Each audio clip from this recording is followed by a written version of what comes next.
Amados irmãos, abra sua Bíblia no livro de Ruth, no capítulo 3. Capítulo 3 de Ruth, versículos 6 a 13.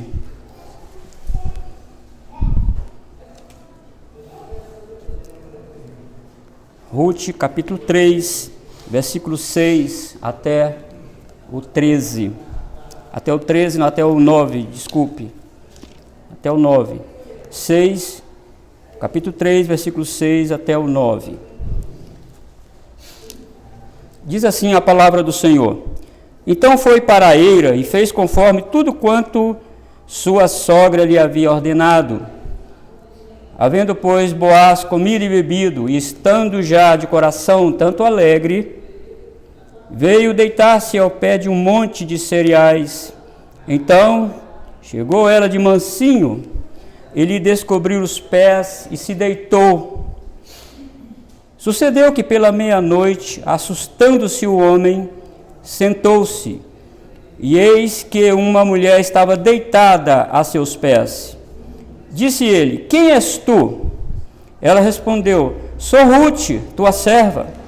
Estende a tua capa sobre a tua serva, porque tu és resgatador. Irmãos, vamos voltar ao Senhor mais uma vez em oração. Pai Celeste, aqui está a tua palavra, Senhor, palavra viva e eficaz, palavra que o Senhor inspirou teu servo no passado a escrever a Santa Escritura. Ó Deus, aqui está a tua igreja e nós precisamos que o Senhor fale conosco mais uma vez, Senhor. Nós somos carentes, ó Deus, de ouvir a tua voz. Tem misericórdia, ó Deus, de mim, que estou aqui na frente para proclamar a tua palavra, Senhor. E fale, Senhor Deus, aos corações dos nossos irmãos, ó Deus, trazendo a palavra de conforto, de encorajamento, de edificação também, Senhor. Nos ajude, nós oramos no nome de Jesus. Amém. Amados irmãos, a vontade de Deus não é um cardápio de um restaurante que você escolhe o que você vai comer. A palavra de Deus não é essa. A vontade de Deus não é isso. Diante dos planos soberanos e prescritivos de Deus, podemos somente escolher uma coisa: obedecer. Somente obedecer. Se queremos, irmãos, cultivar um relacionamento mais íntimo com Jesus, devemos fazer o que Ele nos manda. Jesus disse certa feita: Vós sois meus amigos, se fazeis o que eu vos mando. João 15, versículo 14. Isso é um grande desafio, não é? Para nós é um grande desafio, porque nós não gostamos que alguém nos dê ordem. E o contrário, nós ficamos muito chateados se alguém não cumprir a nossa ordem. Percebam como nós somos. E para obedecer, irmãos, precisamos de quê? De humildade. Precisamos cultivar a humildade. Alguém disse certa vez que humildade não é você se curvar e ficar menor do que o outro, mas é somente você se manter do seu tamanho normal, porque você é muito pequeno. Diante de Deus você é muito pequeno. Então humildade não é nem você curvar a sua cerviz, é você ser o que você é, miserável, pobre, pecador, que depende da graça de Deus. Então você percebe aqui, queridos irmãos, que obediência e humildade nos capacitam ao exercício também da paciência. Vivemos num mundo frenético, amados, um mundo que as coisas andam e chegam a milhares de quilômetros no segundo. É só você apertar, dar um clique e apertar o botão do computador, enviar, pronto, já foi. Esse é o nosso mundo. É o mundo de que tudo está atrasado. Como alguém disse, né? Isso não é para hoje, é para ontem. Nosso mundo é muito corrido. E às vezes, irmãos, essa busca frenética não nos capacita a esperar. Às vezes somos muito faltos para esperar. Não gostamos de esperar. E você sabe que se alguém deixar você esperando, como que você fica? Você fica irritado. Nós ficamos irritados quando alguém marca um horário conosco e demora minutos e vai passando o tempo e passa meia hora, 1 hora e você fica muito chateado. Nós não gostamos muito de esperar. A nossa vida é uma vida de corre-corre e nós não gostamos muito, irmãos, de ficar ali. O que vai acontecer agora? E nós vamos ver aqui, irmão, aprender 3 virtudes aqui que o Espírito Santo inspirou o autor sagrado para nos ensinar sobre as virtudes cristãs. E nós precisamos, irmãos, desenvolver isso. Então eu quero trazer uma grande ideia para nós desse texto hoje. Os salvos em Cristo manifestam o caráter cristão em sua vida prática. Os salvos em Cristo manifestam o caráter cristão em sua vida prática. De que maneira, irmãos? Estando dispostos a obedecer. Veja comigo aí, acompanha comigo aí o verso 6 e 7. Veja bem. Então foi para a eira e fez conforme tudo quanto sua sogra lhe havia ordenado. Disposição para obedecer. Esta é uma virtude cristã que precisamos, irmãos, nos empenhar. Temos dificuldades também para obedecer, mas temos que ter disposição. E quem é salvo em Cristo, ele desenvolve essa disposição para obedecer. Note bem aí, irmãos, que há uma grande diferença entre prometer obediência e obedecer de fato. Se você observar, voltar para o verso 5 aí, vemos que Ruth prometeu: tudo quanto me disseres farei. Ela disse para sua sogra.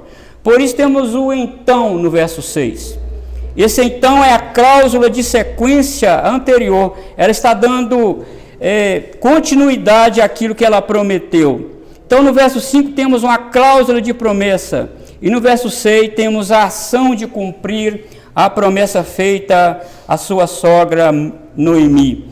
Então foi para a eira. Demarca a decisão de Ruth de obedecer.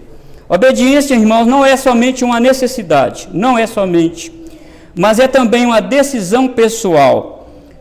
E sem entrar aqui, irmãos, no mérito dos decretos secretos de Deus sobre a entrada do pecado no mundo, você sabe que se Adão tivesse obedecido à ordem de Deus, não tinha acontecido a tragédia cósmica relatada em Gênesis capítulo 3. Não teria acontecido nada disso se ele tivesse obedecido aos comandos do Senhor. Obediência é uma linha tênue que demarca de um lado a felicidade e do outro o desespero e a dor. A desobediência de Adão jogou toda a raça humana no desespero e também na dor. E observa comigo aí que o texto nos diz: e fez conforme tudo quanto sua sogra lhe havia ordenado. Eu quero que você acompanhe comigo aí a progressão do texto. Primeiro temos a instrução, depois temos a promessa de obediência por parte de Ruth, e assim temos a decisão de cumprir a promessa. Mas não somente isso, olha de novo o texto. Diz o texto que ela fez conforme tudo quanto sua sogra lhe havia ordenado. Não é somente obedecer, amados, mas como obedecer é também muito importante para alguém ter uma vida feliz. Como obedecer? Ela fez tudo conforme sua sogra lhe tinha ordenado. Aquele, irmãos, que nasceu de novo, aqueles que tiveram seus corações transformados pelo poder do Espírito Santo, da palavra de Deus, ele tem vontade, há dentro dele sim uma luta para obedecer. Ele quer obedecer. Ele sente falta, ele fica inquieto se ele não obedecer, porque há um novo homem dentro dele, criado em Cristo Jesus, diz a palavra de Deus. Então ele quer obedecer, ele quer andar conforme a palavra de Deus. Embora não consigamos, irmãos, andar conforme tudo quanto a palavra de Deus nos diz, mas, irmãos, assim, tem que haver uma disposição e um desejo no nosso coração de obedecer. E nós não vamos esquecer, irmãos, que Ruth aqui ela está cumprindo aquilo que estava em Deuteronômio capítulo 25, versículos 5 a 10, sobre a lei do levirato. Levi, a palavra Levi no latim é cunhado. Ela estava tão somente reivindicando esse direito. Então ela fez tudo conforme lhe havia ordenado, e ela vai para a eira pedir ao resgatador que cumpra Deuteronômio capítulo 25, versículos 5 a 10. Ela conhecia, com certeza Noemi falou para ela sobre esse texto. Eu quero trazer um dado aqui, irmãos, importante para nós. No arranjo da Bíblia hebraica, o livro de Ruth não está onde nós encontramos aqui. O livro de Ruth está depois do livro de Provérbios, porque Provérbio 31 fala da mulher virtuosa, lembra? Provérbio 31 fala da mulher virtuosa, e se você for aí acompanhar comigo, ela é exatamente essa mulher virtuosa que está no capítulo 3, versículo 11. Boaz disse o seguinte: agora pois, minha filha, não tenhas receio, tudo quanto disseste eu te farei, pois toda a cidade do meu povo sabe que és mulher virtuosa. A progressão da Bíblia hebraica é esta, ele coloca depois do capítulo 31 de Provérbios, dizendo que esta mulher é a igreja, a mulher virtuosa é a igreja, e a sabedoria de Provérbios é Cristo. Então nós vemos Ruth e Provérbios retratando aqui, irmãos, Cristo e a igreja. E é por isso que eu estou trazendo aqui, irmãos, que os salvos em Cristo manifestam o caráter cristão na vida prática. Primeiro, para obedecer. Depois ele tem esse caráter da humildade, da espera, e faz tudo conforme o que está escrito. Sabe por que nós conseguimos, irmãos? Por causa de Cristo. Quando nós tropeçamos em algum mandamento, o Senhor Jesus segura em nossas mãos, porque Ele cumpriu a lei em nosso lugar. Então há tempo para todo o propósito debaixo do sol. Então você vai ver no versículo 7, havendo, pois, Boaz comido e bebido, e estando já de coração um tanto alegre, veio deitar-se ao pé de um monte de cereais. Então chegou ela de mansinho, e lhe descobriu os pés e se deitou.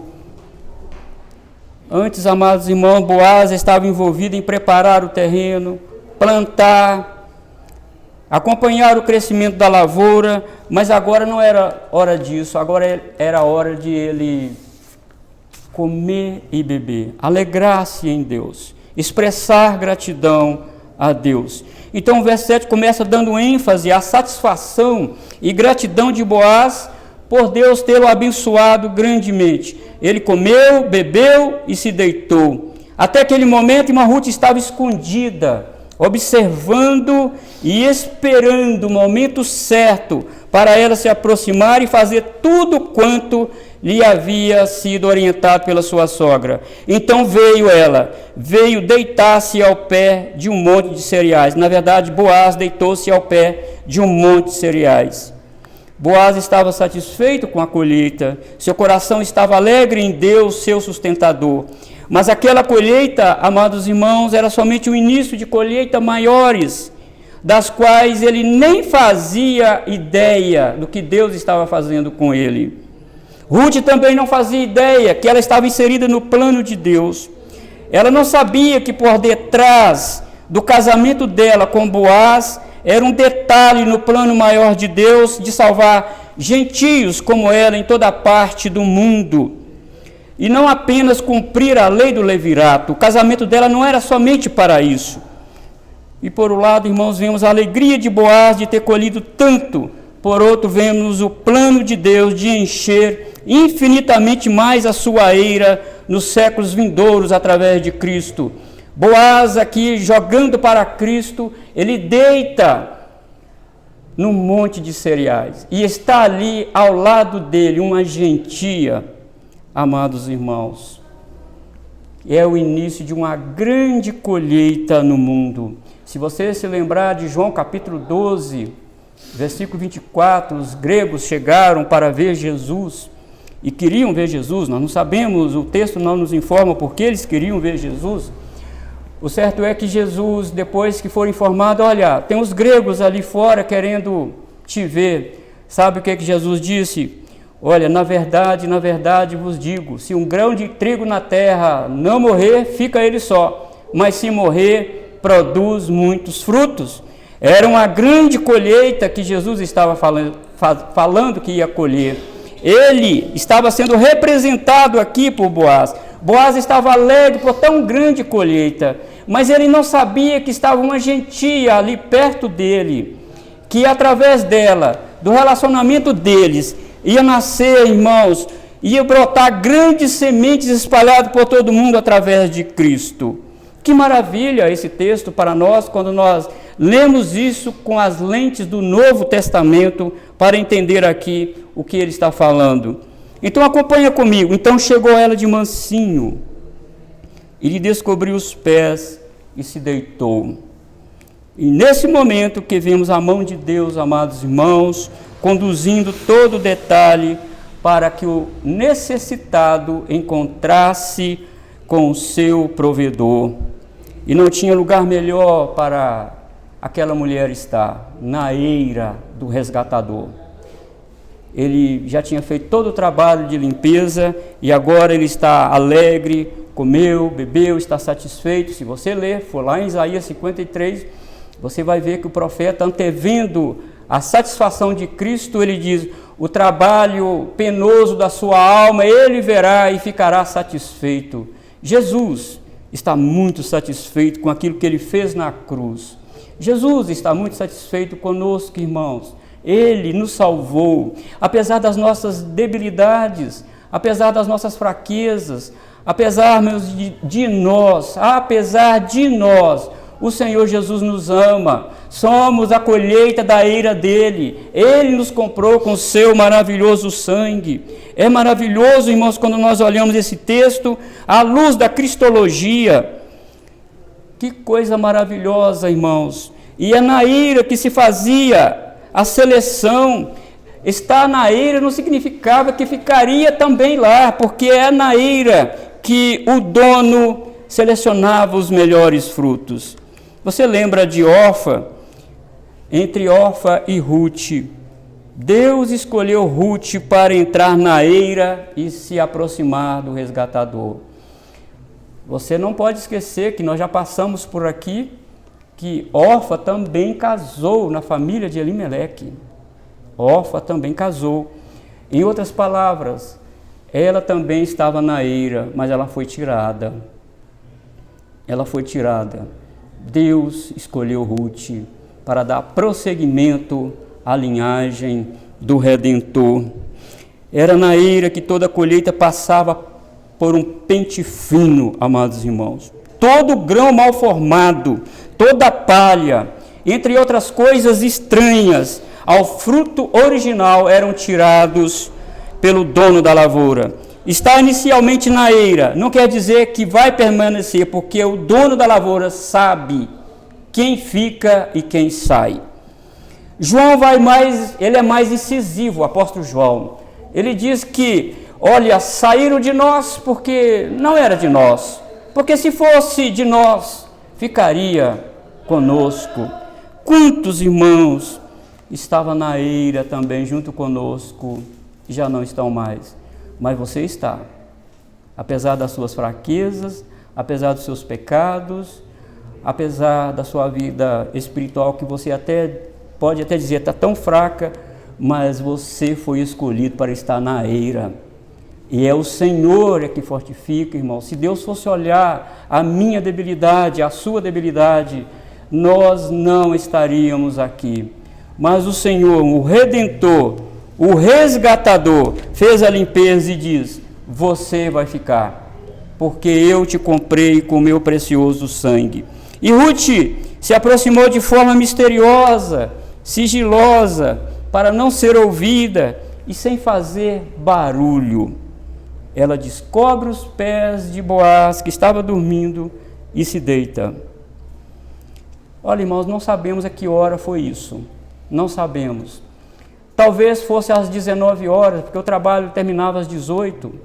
Não poderia mais trabalhar depois das 18. A jornada de trabalho ia até às 18 horas lá em Israel. Talvez fosse 19 horas, já comeu, bebeu, e Ruth chega de mansinho, descobre os pés de Boaz. Mas, irmãos, ela descobre os pés para quê? Ela aguarda, ela espera. O que ela deve fazer? Ela já colocou seus melhores vestidos. ela já untou sua pele com óleo, ela já se aprontou, ela teve disposição para sair da cidade de Belém e ir para a roça. Ela ficou à espreita, olhando, quando os servos saíram, ficou só Boaz sozinho. Agora o que ela pode fazer? Somente isso. Somente isso. Ela agora precisa de esperar. Este, irmãos, era o plano de Noemi. E até agora está dando tudo certo. Você já imaginou como estava o coração de Noemi lá na casa dela? Como está Ruth? O que está se passando agora?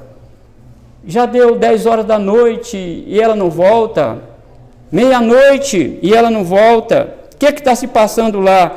E Ruth deitada, quieta lá aos pés do Redentor. Ela estava aguardando. Talvez o seu coração, irmão, estivesse batendo forte, dizendo consigo mesmo: o plano de minha sogra está funcionando direitinho. Oh, meu Deus, me ajude. Meu Deus, me ajude. Ou talvez o seu coração estivesse, irmão, temeroso, porque o dia não podia amanhecer com ela deitada, sem uma contrapartida de Boaz, e ela deitada, aguardando. Se o nosso raciocínio estiver certo, ela deitada lá 19 horas, até meia-noite, acordada, aguardando, irmão, ela está desenvolvendo essa capacidade de esperar. E ela agora descobre os pés e deita, e fica aos pés do seu resgatador. Se você for lá para o capítulo 2, versículo 10, você vai ver que a primeira vez que Ruth ficou aos pés de Boaz foi lá dentro da lavoura. Lá dentro da lavoura. Ela lançou-se aos pés de Boaz e disse: olha, tão somente ela se identificou como uma estrangeira. Olha, como que o Senhor me favorece a mim, que sou uma estrangeira? Meu coração estava muito aflito, mas o Senhor me favoreceu muito, meu Senhor. Eu sou uma estrangeira, eu sou uma moabita, eu não sou digna de estar aqui. E agora ela está de novo aos pés de Boaz, mas agora não é mais na lavoura, na eira do Redentor. Houve uma progressão, o Espírito Santo trabalhando no coração dela. E tinha passado, irmãos, mais ou menos 50 dias, que desde aquela vez que ela se lançou aos pés de Boaz, lá na lavoura, uns 50 dias tinha passado, e agora ela está na eira com o seu Redentor, o seu resgatador. Então você viu que os salvos em Cristo desenvolve a característica, o caráter cristão. E o primeiro caráter cristão que nós vemos aqui é disposição para obedecer. Agora o segundo, está no verso 8. Quem é salvo em Cristo desenvolve a virtude da paciência. Sucedeu-se que pela meia-noite, oh meus irmãos, meia-noite, aguardando, aflita, deitada ali, aguardando ele acordar, vento batendo no pé dele e nada de ele acordar. Que agonia para essa mulher, como estava o coração dela. E você está percebendo o fluxo de ideias aqui, meus irmãos? Você está percebendo que há uma ligação entre a obediência ativa com a capacidade de esperar?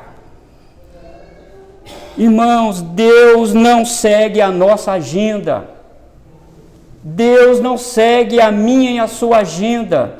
Deus segue a agenda dele. E é eu que tenho que seguir a agenda de Deus. Eu tenho que esperar. Há certas coisas que Deus não vai te dar mesmo agora. Há certos problemas que Deus não vai livrar você mesmo agora. Porque é a agenda dele que manda, e não a minha, e nem a sua. E a única coisa que ela tinha que fazer era deitar lá e esperar. Esperar Deus agir. Cuidado, não seja apressado. A felicidade não vem a galope como um príncipe montado a cavalo. Não vem. Então não apressa as coisas só porque a moça é esteticamente muito atraente, ou porque o rapaz tem músculos fortes e desfila com seu carrão na cidade. Cuidado! Cuidado, saiba esperar. Espere em Deus, mas espera como Ruth, agindo. Haja debaixo dos comandos da palavra de Deus. Aos seus olhos, o rapaz é um príncipe, mas Deus sabe que ele é um sapo. vai te trazer problemas, vai te trazer confusão.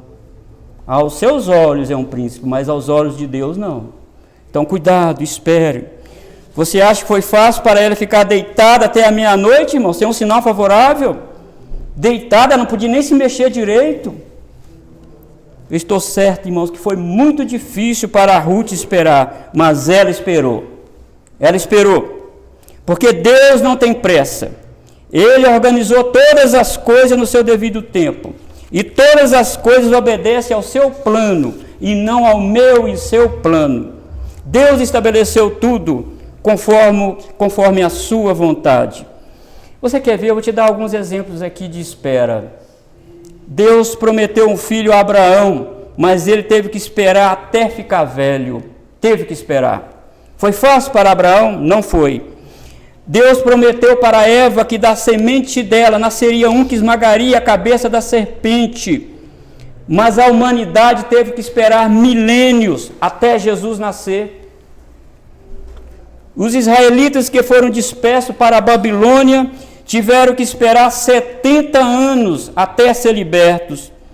Jesus prometeu vir buscar a sua igreja, e estou certo que ele vem, mas nós temos que esperar. Temos que esperar. Ele prometeu que vem, mas temos que esperar. O que podemos fazer? Desanimar? Sair da igreja? Não, temos que esperar. E é na eira do Redentor que é o melhor lugar para esperar, como Ruth fez aqui. Ela esperou, quieta. Aí temos aí, irmãos, ela esperou. Mas à meia-noite, assustando-se o homem, sentou-se. Enfim, Boaz acordou, e muito assustado. O susto aqui de Boaz é compreensível. A nossa versão em português colocou susto, irmão. Mas a palavra mais comum, mais traduzível aqui é: ele levantou-se tremendo de medo. É uma expressão que em Gênesis 27, versículo 33, também está lá, onde Jacó foi cometido por uma violenta comoção ao saber que, na verdade, Isaac, ao saber que Jacó o tinha enganado. Isaac ficou tremendo, vamos dizer, de raiva de Jacó ter enganado. E para termos uma ideia, irmão, do susto que Boaz teve, devemos nos reportar a aparição de Deus no Monte Sinai, relatada em Êxodo 19, versículo 16. Diz lá que todo o povo estava no arraial, se estremeceu. E a palavra hebraica aqui usada é exatamente essa que o autor sagrado usou aqui. Charad, estremecer de medo. Ele acorda e vê alguém aos seus pés. Ele assustou, ficou muito assustado. Então você viu aí, irmãos, que a disposição do caráter cristão é a disposição de obedecer aos comandos da palavra de Deus, mas também uma outra característica que nós precisamos desenvolver na nossa vida cristã é a paciência, esperar. E nós não somos muito bons para esperar. Deus trabalha isso dentro de nós. E às vezes Deus usa as tribulações da vida para nos fazer esperar. Trabalhar isso dentro de nós. Às vezes Deus usa, irmãos, as lutas da vida, a vida diária para nos fazer esperar. Desenvolver essa capacidade da paciência. Mas aí tem um versículo 9, irmãos. Os salvos em Cristo desenvolvem a caráter cristão quando eles reconhecem a sua condição de miserável. Olha o versículo 9. Disse ele: quem és tu? Ela respondeu: sou Ruth, tua serva. Sou Ruth, meu Senhor, tua serva. De novo, irmãos, precisamos voltar aqui, o contato de Ruth com Boaz, e ver como ela se identificou. Ela se identificou como uma moabita lá no versículo 10. Agora não. Agora, meu Senhor, sou tua serva, sou Ruth, não sou moabita. Agora eu estou na eira do Redentor. Agora eu fui resgatada. Sou Ruth, meu Senhor, a tua serva. Então o que ela faz? Depois que Boaz acorda, ela pede refúgio, ela pede proteção e ela também pede resgate. Estende a tua capa sobre a tua serva, porque tu és resgatador. Estende, Boaz, a tua capa sobre tua serva. Irmãos, quando ela diz, estende a tua capa para a tua serva, ela está dizendo, case-se comigo, me tira desta aflição, me tira desse desamparo. Ou ela está dizendo, tem misericórdia de mim, me ajuda, a mim e a minha sogra. Nós precisamos. O Senhor é o parente mais próximo. O Senhor é o resgatador da família. Estender a capa, irmão, sobre ela, em outras palavras, está dizendo, cumpre o seu propósito, o seu dever de resgatador, Boaz. Cumpre o seu dever de resgatador. Estende a tua capa sobre a tua serva. Na cultura de Israel, irmão, era costume o marido cobrir publicamente sua esposa com seu jaleco. Quando ele fazia isso publicamente, ele estava dizendo para todos os homens. Era um sinal que aquela mulher estava sob sua proteção, a proteção do seu marido. Mas aqui é muito mais do que proteção que Ruth pede. É muito mais do que calor, é muito mais do que companheirismo, é muito mais do que casamento. Ruth não queria deixar margem para Boaz desconfiar dela. Ela não queria deixar margem para ele desconfiar. Ruth não estava deitada ali por causa de uma paixão passageira. Ela queria que Boaz entendesse sua real intenção, ou seja, que ele cumprisse o papel de resgatador. Estender a capa sobre uma mulher é equivalente ao que temos hoje de anel de noivado. Aquele que assim fizesse estava entrando em aliança com aquela mulher. E vemos um exemplo disso, irmãos, em Ezequiel, capítulo 16, versículo 8. Deus casando com Israel. Que imagem bonita nós temos no livro de Ezequiel, capítulo 16, versículo 8. Diz lá o texto, passando eu por junto de ti, Deus falando com Israel, vi-te, e eis que o teu tempo era tempo de amores. Você estava na hora de casar. Estendi sobre ti as abas do meu manto e cobri a tua nudez. Dei-te juramento e entrei em aliança contigo, diz o Senhor Deus, e passastes a ser minha. Olha, irmãos, ainda não consumou esse casamento de Ruth com Boaz, mas aqui ela deixou bem claro a sua intenção. Olha, meu Senhor, sou tua serva, sou Ruth, e eu fiz todo esse trabalho. Por certo, ela disse para ele, eu estou aqui desde cedo, o dia passou comigo, eu vigiando o Senhor, e eu estou aqui para que o Senhor me resgate. Eu estou aqui porque eu preciso de proteção, eu preciso de companheirismo, e eu preciso desse calor do Redentor na minha vida. Deus já tinha feito um trabalho maravilhoso no coração de Ruth. Deus tinha mudado seu coração. Ela abandonou sua família, abandonou seus deuses, abandonou sua terra para servir o Deus de Israel. E aqui vemos, irmãos, no desenvolver dessa linda história entre a igreja e Cristo, o dia maravilhoso que nós almejamos, irmãos, encontrar com o nosso Redentor nas nuvens do céu e estar com Ele para sempre, longe de perigo, longe, irmão, do pecado, longe de choro, de dores, longe de qualquer contratempo, longe, irmãos, de cair em tentação. Estaremos junto com o nosso Redentor. Esta é a mensagem do Evangelho para nós. Então, meus irmãos, não perca o ponto. Aqui neste texto, nós vemos aqui 3 características de alguém que é salvo. Sempre, a pessoa salva, ela está disposta a obedecer. Ela sabe também esperar. Ela espera, como diz o Salmo 40, espera com paciência no Senhor. E outra vez, irmãos, ela sabe do seu estado de miserabilidade. Reconhece que nós não somos nada. Essa pessoa reconhece que precisa de Deus e que precisa constantemente do perdão de Deus. Que Deus em Cristo Jesus nos abençoe e nos guarde e fortaleça a nossa vida.